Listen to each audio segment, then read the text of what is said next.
the west side, push a white girl for the change. OG from the east side with a 4-5 in the rain. Rammed out in the back bed with a cash stack and a change. Cross pass on the south side with a full clip, leaving stains on. I'm just thankful for another day.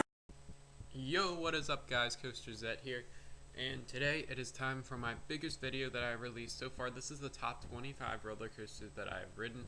I have had the pleasure of riding 118 different roller coasters, some of which were pleasure, some of which were displeasure, but anyway, we'll get to that later. I'll have a top 10 worst coasters that I've ever ridden also coming out some other time. But anyway, what I look for in roller coasters is thrill, smoothness, gracefulness, airtime, inversions.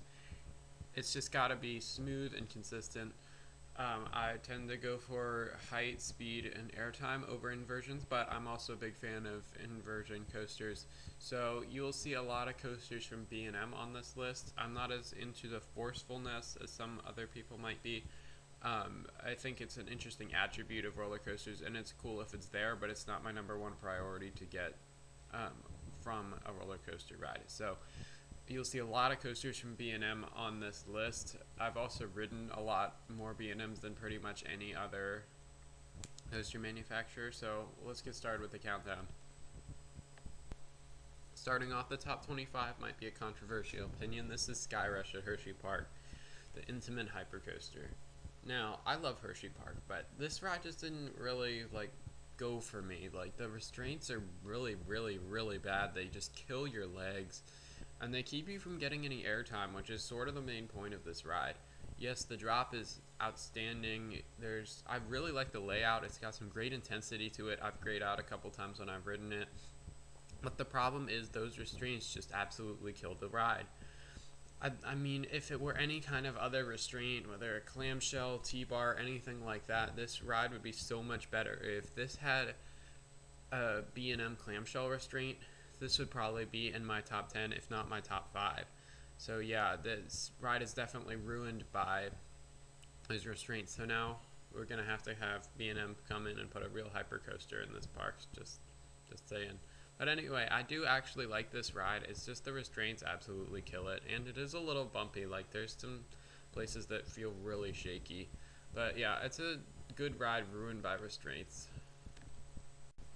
The number 24 is Sheikra at Busch Gardens, Tampa. Now, I love B&M dive coasters. I've ridden 3 of them, and this one is definitely the weakest one. Definitely does the least of them. It just kind of has a few helixes and turns that it does at the end. Basically, after the drop in Immelman, the ride's pretty much over. But that drop is outstanding. It's super cool, the element of the Immelman. I actually am a big fan of Immelmans. They're super graceful, they're super cool looking, and you get a great view of the ground when you're on them, so that's pretty cool. And you get some great airtime on the drop. I just wasn't as big a fan of Sheikra as some of the other ones. It's still a good ride. Number 23 is Talon, the B&M inverted at Dorney Park. And this is a fun coaster for sure. It's got some good intensity to it. Anyone who says B&Ms can't be forceful needs to go ride this coaster, because I grayed out on it twice. The drop is pretty fun. It's got a good collection of inversions. Not a ton, but a few good ones. My personal favorites are the Zero G roll and the Immelman. Those are both really fun. And then it kind of goes into a twisted spaghetti bowl sort of section, where you do some low to the ground turns, and there are a few more inversions thrown in. There's even a little airtime on this, which is unusual for an inverted coaster, but it's not the smoothest, but it's pretty smooth for the most part, and I liked it. It just isn't my favorite inverted coaster. Number 22 is Cheetah Hunt at Busch Gardens, Tampa, the Intamin launch coaster. Now, this is a really fun coaster. Fun would be the first word I would use to describe it. It's got a good drop to it. It's not too intense.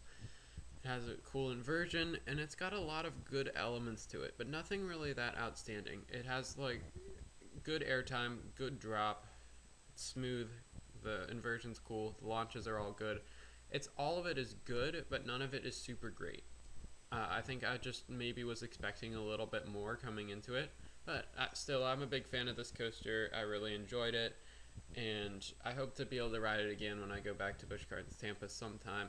I've only been able to ride it once each time I go to Busch Gardens Tampa because it has either broken down, typical Intamin, or it has a long line and everything else in the park has 5-minute waits.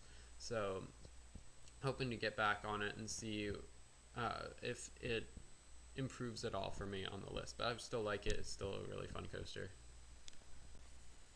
Alright, at 21 and 20 are two coasters with the exact same layout. The difference between them I will get to when I cover the next one, but at 21 is Tempesto at Busch Gardens Williamsburg. I actually really like this coaster, even though it's a clone. I think it's really fun. You get some good hang time. You even get a little air time. It's pretty intense. The launches are pretty cool, and that inversion over the top is really awesome. Even though it's not the longest of rides, it's still a really cool ride, and I really enjoy it. And number 20 is Phobia Phear Coaster at Lake Compounce. And even though this has the exact same layout as Tempesto, the previous one, I like this one better because the cars on it, they have lap bars instead of over the shoulder restraints, which makes you feel more free. Not that I dislike the comfort collars on Tempesto, those are fine, but I just enjoy the lap bars a little more. And I thought this one was just a little bit smoother, but both are great rides. I just enjoy this one a little bit more than Tempesto. Number 19 is Alpengeist, the B&M invert at Busch Gardens Williamsburg. So another coaster from there. And I'm a big fan of Alpengeist. I think it's a really fun coaster. It's not the smoothest B&M invert out there, but it is a good ride. I really like the drop. That Immelman's super cool. The collection of inversions is very good. And it's even got some good theming. It's the tallest B&M invert, which makes the drop extra fun. It goes for a really long time. It's a super cool coaster. The only problem is the Cobra roll and the part where you go into the mid-course brake run are a little bit jerky and can hurt a little bit. But as long as you're not in the front row, that'll happen. The front row gives probably one of the best rides I've ever had on an inverted coaster, but when you're not in the front row, it's not quite as good because it's definitely rougher. But even if you're not in the front row, it's still a good coaster outside of the problems with the Cobra roll and a bit of roughness. But for the most part, it's smooth and fun. Next up, we have Kraken at SeaWorld Orlando. And this is a really fun floorless coaster. It has a good layout, good collection of inversions. All the inversions are pretty well executed. I like the variety that they have within it. It's got a couple vertical loops, a dive loop, a 0G roll, a Cobra roll, and a corkscrew at the end. It also goes into a cool tunnel. This coaster has aged a little bit. I rode it back in 2016, and it was really smooth and really cool, really fun, and it was actually in my top 5 at that time. But I rode it back now in 2019, the last time I went to SeaWorld, and it definitely had roughened up a little bit, but it wasn't enough to ruin the ride. It's still a really good coaster, and I really enjoy it. I got a lot of rides in on it. I believe I got 10 rides on it, and at one point I marathoned it 4 times without even getting off, so that was pretty cool. But yeah, big fan of this coaster. Just wish it were a little bit smoother. Number 17 is Fahrenheit at Hershey Park. And some of you might be triggered for me putting Fahrenheit above SkyRush, but I enjoy Fahrenheit a lot more. It's definitely the smoother of the two. It's got good inversions. It's got even some airtime. And of course that beyond vertical drop is super great. It's pretty intense for the most part, and I really like the inversions. Like that Norwegian loop is pretty cool, and the double corkscrews, probably my favorite inversions on the ride. It's not the longest of rides for sure, but it's super cool just how much they're able to pack into this little spot. So yeah, this is definitely a good Intamin. The only problem is there's just something that isn't all the way there about this for me. I'm not sure how to explain it, but I liked it a lot. It just isn't quite as good as some of the other coasters that I've ridden. Fun fact, this is my best friend's favorite coaster. He really enjoys this one, so when we went to Hershey Park with him, we made sure to hit this thing up first, because it always gets really long lines at Hershey Park. This and Laugh Track get the longest 2 lines of any roller coaster in the park. So just keep that in mind when you're going to Hershey Park. Head over this way first, probably.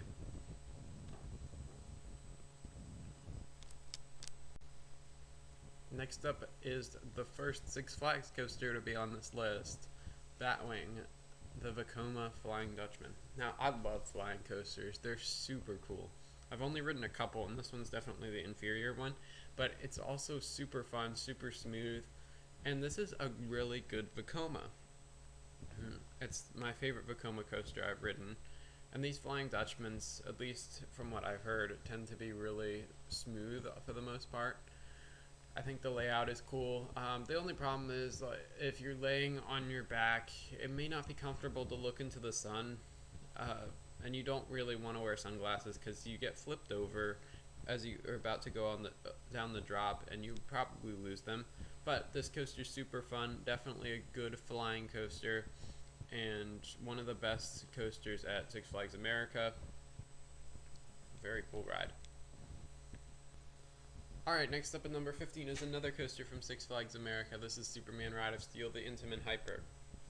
So, I really like this coaster first of all, but there are a few weird things about the layout that I'm not the biggest fan of, like that double helix, the straight section. I'm just not crazy about those elements, but it does have some good airtime to it, especially those three last hills, and that my favorite hill of them though is the second one after the straight section. You just get crazy insane airtime. The first time I rode this is the first hypercoaster I rode. I just was blown away by how great the airtime was on that hill. So yeah, big fan of this coaster. It really helped me get into these hypercoasters, but I feel like it could have been better executed overall. It is sort of an older hypercoaster, so I'll give it that, but I do feel like it could have been a little better. Number 14 is Great Bear, the B&M inverted coaster at Hershey Park. Now, I love Great Bear. It's super good. That helix before the drop is really cool. Makes it really unique. All the inversions are good. It's super smooth, even in the back row. And the first time I rode this, it wasn't quite as smooth, but it is actually smoothened out the past couple times I've been there. When I rode it in 2016, it had a few rough patches. But in 2018 and 2019, when I've ridden it, it is not rough at all. It's super smooth. My only complaint about it is it does feel a bit short, but it just makes you want to get back in line and ride it again. It's just so much fun, and I love this coaster. It's one of my favorite inverted coasters. Number 13 is Kumba, perhaps the most intense coaster that I have ridden, between that and SkyRush probably. But I'm a big fan of this coaster. It's got a nice collection of inversions, super intense. It's smooth for the most part. Probably my favorite inversion would be that 0G roll. Super cool element there. And even the tunnel at the end is really intense. It's just such an intense helix. It's also one of the few coasters that has its loop go around the lift hill, which is pretty cool. For an old school B&M, it's pretty smooth. Thanks to B&M, it can run longer. So yeah, I'm a big fan of this coaster. By the way, this is also my dad's favorite coaster. He's ridden this a couple times, and this is his favorite by far. He's expecting me to like it more than I actually did, but still a really good ride, and definitely one for you if you like intensity or inversions. Next up, we have Phoenix at Knoebels, my current favorite wooden coaster I've ridden. Now, the reason that this is so great, it may not look like much on paper, but it is super great because of those lap bar restraints, the buzz bars. They do not touch you, and they leave you free to fly with airtime. And Phoenix, I had high expectations for, and it did not disappoint when it came to airtime. I got so much airtime. I was just flying out of my seat almost the entire time, especially on those last few hills. And at one point there was a double up, I believe, and I just felt for sure that I was going to fall out. It's super cool, super fun. My one complaint is it's not butter smooth, but it is kind of an older wooden coaster, so it can get a little bit of grace for that. But I love this ride. It is the best wooden coaster I've ridden because of that amazing airtime. Narrowly missing the top 10 is Montu, my current favorite B&M inverted coaster that I've ridden. And Montu's a super cool ride. The drop is especially amazing. The inversions are great. It's super duper forceful. And all the inversions I really like as a collection. The Batwing is super intense, especially in the back row. This is definitely a back row ride, I believe. I rode it so many times in the back row, and it did not disappoint. It was so much fun. I enjoyed this so much. It's not the quite perfectly smooth, but it's pretty good. I mean, part of it is just the sheer intensity that comes with this thing. It just has so many inversions, and it goes through a bunch of tunnels at the end, or it goes down into ditches, which is really cool. So yeah, I'm a big fan of this ride. It is my favorite B&M inverted coaster, and it's a super cool ride. It's even got some decent theming to it. Number 10 is Yukon Striker, the new for 2019 dive coaster at Canada's Wonderland. Now this is an awesome dive coaster. The drop is amazing. It's got a lot more length to it than some of these other dive coasters, and a lot more elements. It's got the most inversions on a dive coaster with 4. And all those inversions are done really well. It's really smooth. And there's not one part that I feel like is unnecessary to this coaster, because it's super great. And it's really cool to go down in the tunnel. All the inversions are really well done. The only shame with this coaster is that I only got to ride it once, so I really wish I'd been able to ride it again, but the day I went to Canada's Wonderland was absolutely packed. I couldn't even get on all the roller coasters just because there were so many people there. And this thing had a 2-hour wait the entire time, so we went to it first, and that ended up working out fine, but then just had to wait so long. Also, I wasn't the biggest fan of the B&M vest restraints. They definitely don't belong on a dive coaster, but other than that, it's a really great coaster, super smooth, super awesome, and I love the dive coasters, and this one is no exception. Number 9 is Manta, my favorite B&M flying coaster that I've ridden. This is just plain awesome ride. Super smooth, that pretzel loop is super intense, and just the flying feeling is something that I cannot get over how great this ride is. And it's just so cool, like just flying, feeling like you're a manta gliding. It's got some cool near miss effects. It goes down over the water. It almost knocks into one of the rock walls, which I think is pretty cool. All the inversions are super well done. The pretzel loop is crazy, and it's just such a great ride. Also, while you're waiting in line, you can look at a bunch of fish tanks and stuff, which I think is really cool. It has one of the best queues that I've seen of any roller coaster. So yeah, definitely recommend this coaster for anyone who likes flying coasters or smooth coasters or anything like that. Super great ride. Number 8 might be one that surprises a few people. This is Hydra, the B&M Floorless at Dorney Park, and my favorite B&M Floorless coaster. This has everything that I look for in a roller coaster. Just basically every element is hit. It has a super great drop. You get some great airtime on the drop. All the inversions are very well done. They're all super smooth. And you even get some airtime throughout the ride. Probably my favorite moment is when you're kind of crossing over back to the other side of the ride by the Cobra roll. You go through a couple of cool rolls on the way there, which is pretty nice. I'm a big fan of this coaster, especially that JoJo roll. That is one of my favorite inversions that I've ever experienced.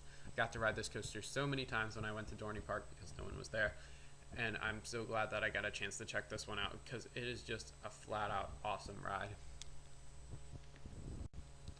Number 7 is Griffon, my favorite B&M dive coaster at Busch Gardens Williamsburg. It's a very smooth ride. It's super good. The drop is really cool. You get that great view as you're about to plummet down when it holds you over the drop. The Immelmans are really good. They're smooth and well executed. My favorite part of this ride is actually that second drop going into that second Immelman. I know that sounds crazy, but I actually really like that. You get some amazing airtime on that drop, and it just is super cool. It feels like you're gonna hit the ground for sure. Plus, the water splash is a really cool element. I'm a big fan of this coaster. It's my favorite dive coaster, and those restraints on it are actually perfect for the B&M dive coasters. There's typical B&M shoulder restraints. So yeah, big fan of this coaster. Number 6 is Steel Force, the Morgan hyper coaster at Dorney Park. And this is a great coaster for anyone who loves airtime. Not only are the hills perfect for it, especially on the way back, but you get that giant floater hill straight off of the drop. Super cool ride, and the restraints are great. They don't really restrict you at all from getting any airtime, so you're just flying as you're on your way back with so many hills. I got so much airtime on this ride. The only maybe downside to this coaster is because it's not a B&M, it's not quite as smooth as some of these other B&M hypercoasters, but that fact is easy to ignore when you just feel the sheer amount of airtime on this coaster. That big helix turnaround is also pretty cool. It gives you a good view of the surrounding area and makes you feel like you're going to hit some trees or the log flume or something like that. So yeah, I'm a big fan of this ride. This is my favorite non-B&M or Intamin coaster by far. And I'd be excited to check out some of these other Morgan hypercoasters. Starting off the top 5 is Stormrunner, my favorite coaster at Hershey Park. And now I'm a big fan of this coaster. It's my favorite non-B&M coaster, spoiler alert. Yeah, I really like this. The launch is just insane. You launch from 0 to 72 in 2 seconds up a crazy top hat where you get some amazing airtime. The drop is filled with airtime and you might gray out at the bottom. It's got everything that a roller coaster enthusiast would want. It's got airtime, great inversions, and amazing launch intensity. The only problem with this roller coaster is it is a bit short. It feels like it ends a little too soon, but for the amount of speed that it has, it'd have to have a really long layout to feel like a longer ride. Plus, there's also this near miss element with the monorail, which I think is really cool. There's lots of good twistiness, and yeah, big fan of this ride. Definitely the best at Hershey Park in my opinion, until next year. Number 4 is Behemoth at Canada's Wonderland, the hypercoaster there. And now I really like this ride. It's got a really cool drop. It's got some amazing airtime to it. Every hill delivered great airtime. And that helix is relatively intense. For people who say, once again, that a B&M cannot be forceful, it actually is. My one complaint with this is it does have a bit of a rattle to it. It's not quite the smoothest B&M hypercoaster I've ridden, but it is a good ride because it's just got so much good airtime to it. The drop is absolutely fantastic. It might be my favorite B&M hypercoaster drop, but I'm not sure just because all of them that I've ridden have such amazing drops that it's just really hard to decide. But it's the tallest one that I've ridden of these B&M hypercoasters, and I'm a big fan of this ride. Would definitely ride it again. I could manage to ride it twice in the back row, but would really like to get on it again. Number 3 is Apollo's Chariot, the OG B&M hypercoaster. Now this is just a flat out amazing ride. From the drop to the airtime hills to the helix turnaround to the airtime hills on the way back, it's super amazing. I'd say maybe you don't get as much airtime as some of the newer B&M hypercoasters, but it is super smooth, and there you just get some amazing views. Especially my favorite element on this coaster is that dive toward the river when you go up into, I believe it's the second airtime hill, and you kind of twist in midair. You get a good pop of airtime and you feel like you're going to dive straight into the river. It's a really cool element to it. And those hills after the mid-course brake run are also very good. They all deliver good airtime. So yeah, super fun coaster, super big fan of this thing. And one time I rode it 9 times in one day, and I've ridden this 15 times in my life, and I'm hoping to get on it a lot more. And at number 2 is the Leviathan at Canada's Wonderland, the only Giga coaster I've ridden. This is a great coaster, but first of all, I'm just going to say, I only got to ride this coaster once because, like Yukon Striker, it had a really long line all day just because of the craziness of the day I went to Canada's Wonderland. But I'll just be basing it off of this one ride that I had. So first of all, the drop is amazing. All the elements are super cool. They're super tall, drawn out. You get amazing views of down below, which I think is really cool. It definitely feels very graceful. Get some good airtime on a couple of the hills. There are maybe 3 airtime hills that are really strong. This coaster did feel a bit short compared to some of the other ones, but it's because it's going through all the elements so much faster. It's the tallest and fastest roller coaster I've ridden, and it's super cool. If I'd been able to ride this a couple more times, it might have taken over my number 1 spot, but for now my number 1 spot is one that I've ridden more than any other coaster that I can remember outside of the ones I rode when I was a kid. This is the number 1 is Mako at SeaWorld Orlando. My favorite roller coaster that I've ever ridden. I've ridden this thing 17 times on all my trips to SeaWorld, and it is flat out amazing. All the hills deliver great airtime, super smooth. Even got a little bit of intensity to it. The layout is just amazing. It's just such a great ride. It's got cool theming. It's got great music as you go up the lift hill. The drop might be my favorite drop that I have ever experienced. Just, it's such a great drop. One time I got so much space on that clamshell restraint. First of all, the clamshell restraints are amazing, and there's no seatbelt, so that's pretty awesome. That I literally almost fell out of this thing. That's how cool it was. My sister was even afraid for my life and grabbed onto me, but I was fine, of course. But it's just so amazing. So much great airtime on this roller coaster, and it's basically got everything you look for in a great B&M hyper. I love B&M, I love hyper coasters, and I love clamshell restraints. So of course this would make sense as my number one coaster. Yes, the great amount of airtime just shows it to be such a great ride, and it's probably the greatest hyper coaster out there this side of maybe Shambhala. But yeah, super great ride, and I would definitely 100% recommend riding this great coaster. Alright, so that is my top 25 roller coasters I have ridden. What did you think of this video? What would you comment as your top 10, 15, 25, that kind of thing? Make sure you give it a thumbs up, and if you'd like to see more, just put a comment down below if you'd like to see what I have ridden and that kind of thing, and to see my opinions on certain things. So yeah, just don't hesitate to comment below, and I'll try my best to make a video on that subject. So yeah, hope you enjoyed this. Thanks for watching, and I may post an update if I go to some more amusement parks this year. After I may be visiting Six Flags Great Adventure, I'm not sure yet, and that list would definitely change if I was able to ride some of those things. But yeah, for now, this is my top 25. This is where I rank them, and I hope to see you guys in my next video. Peace.